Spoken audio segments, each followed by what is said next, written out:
Isla Fisher has spoken candidly about the changes in her social life since her divorce from Sacha Baron Cohen. In conversation with her Spa Weekend co-stars Leslie Mann, Michelle Buteau, and Anna Faris, Fisher noted that she is in a different place. When Faris observed that there is little time for nurturing female friendships amid the demands of careers, relationships, and parenting, Fisher replied with a laugh that she is divorced and therefore spends her time seeing friends. She added that her 3 children are her friends in her life. Fisher and Cohen announced their separation in April 2024 after more than 13 years of marriage. They had filed the previous year. The divorce was finalized in June 2025. They share 2 daughters and a son and continue to co-parent. Fisher has previously described a sense of liberation that can accompany divorce, saying one feels able to do anything and that others may simply attribute unusual choices to the fact of being divorced. The discussion took place ahead of the theatrical release of Spa Weekend, a comedy written and directed by John Lucas and Scott Moore. The film follows 4 lifelong friends who realize that between careers, relationships, families, and everyday responsibilities they have forgotten how to take care of themselves and each other. Fisher, Mann, Buteau, and Faris play the central roles. Filming in Australia was described by Faris as magical. The cast spoke about how their real-life friendships informed the on-screen dynamics. Fisher characterized her current work-life balance as great. She expressed gratitude for the opportunity to work and for being a woman of her age still active in the business. She said she was happy to be part of a movie like Spa Weekend. A special screening in Las Vegas on August 7th, hosted by Southwest Airlines, provided an early opportunity for the cast to discuss the project. After the theatrical run, the film will appear as exclusive in-flight entertainment on Southwest throughout November. Earlier in the year, at the Time Women of the Year Gala, Fisher reflected on turning 50. She admitted she had been nervous about the milestone but has embraced this stage of life and feels liberated. The combination of personal transition and continued professional activity appears to have created a sense of renewed possibility. The conversation among the 4 actresses touched on the practical realities of maintaining friendships while balancing parenting and demanding careers. Faris, mother of 1, spoke of telling trusted friends she might be available in a decade when her child graduates. Fisher's contrasting experience, more available time for friends because of her current circumstances, illustrated how individual life stages shape social patterns. Both perspectives underscored the value the women place on long-standing relationships even when logistics make regular contact difficult. Spa Weekend arrives at a moment when stories about female friendship and midlife self-care resonate with many audiences. The film's premise of 4 friends reclaiming time for themselves and one another mirrors themes the actresses themselves discussed. Fisher's openness about her post-divorce social life adds a personal dimension to the promotional conversation and offers a glimpse of how private transitions can coexist with public creative work. In the larger context of Hollywood careers, Fisher's comments reflect a common tension between professional demands and personal relationships. Her expression of gratitude for continued opportunities at her age also points to ongoing industry conversations about representation and longevity for women. By framing her current situation with humor and directness, she presents a narrative of adaptation rather than loss. The children remain central, described affectionately as her friends, while adult friendships fill additional space made available by changed circumstances. The release of Spa Weekend provides a platform for these reflections and for celebrating the collaborative spirit that developed among the 4 leads.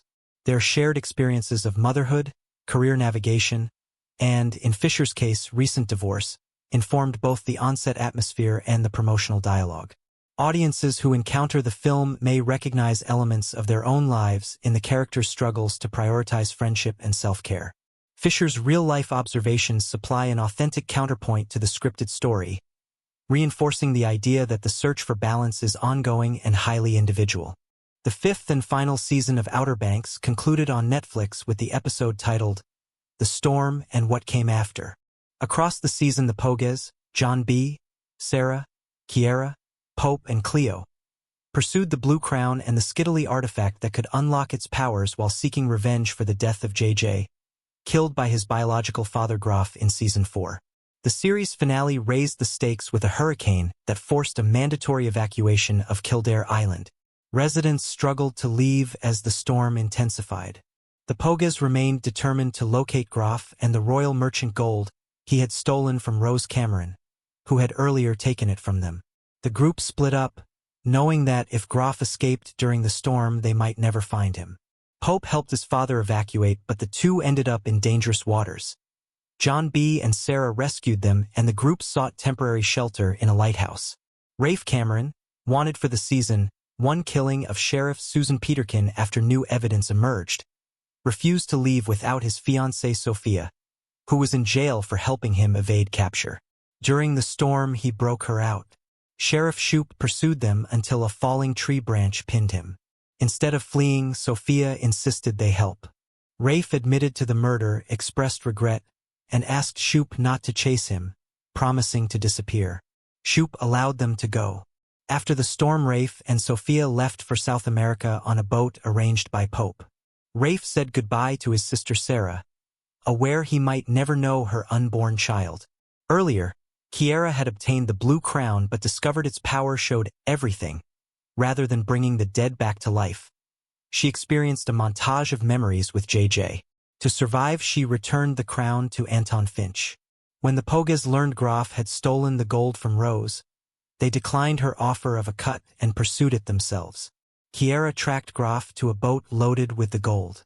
In a fight, she caused him to become tangled in ropes and hang over the side. She then cut the rope, sending him into the water where he drowned. Struggling to control the vessel in the storm, she jettisoned some of the gold to lighten the load and was herself thrown overboard. John B. and Sarah rescued her and brought her to the lighthouse. After the storm, the Pogas used Kiera's coordinates and Pope's calculations to recover the gold from the water. With the treasure secured, several storylines resolved. Kiera bought back the Maybank property, began rebuilding her life there, and started a marine biology internship with the North Carolina Division of Marine Fisheries. She also purchased a yacht for her parents as an apology for past trouble. Cleo, barred from the United States after a legal issue, asked Pope to move to the Bahamas. He flew there, proposed, and the couple used gold proceeds to resolve her immigration status. They settled at Tanny Hill, the former Cameron home built by Pope's ancestor Denmark Tanny. Pope also rebuilt his father's seafood shop, which the storm had destroyed.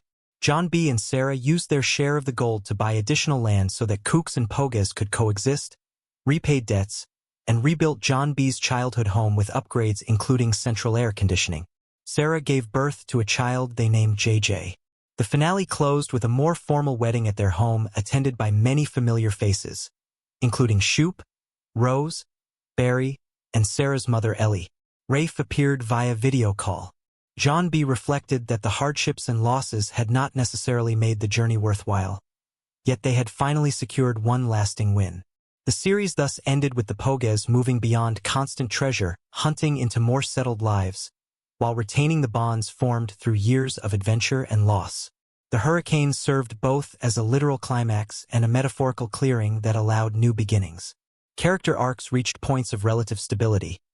Kiera pursuing science and family reconciliation, Pope and Cleo building a life together, John B. and Sarah establishing a home and family, and Rafe choosing exile with Sophia. The recovery of the gold provided material means for these transitions without restoring the magical artifact that had driven much of the final season's plot. In the end, the show offered its characters a measure of peace after seasons of danger, affirming that the relationships forged along the way mattered more than any single treasure.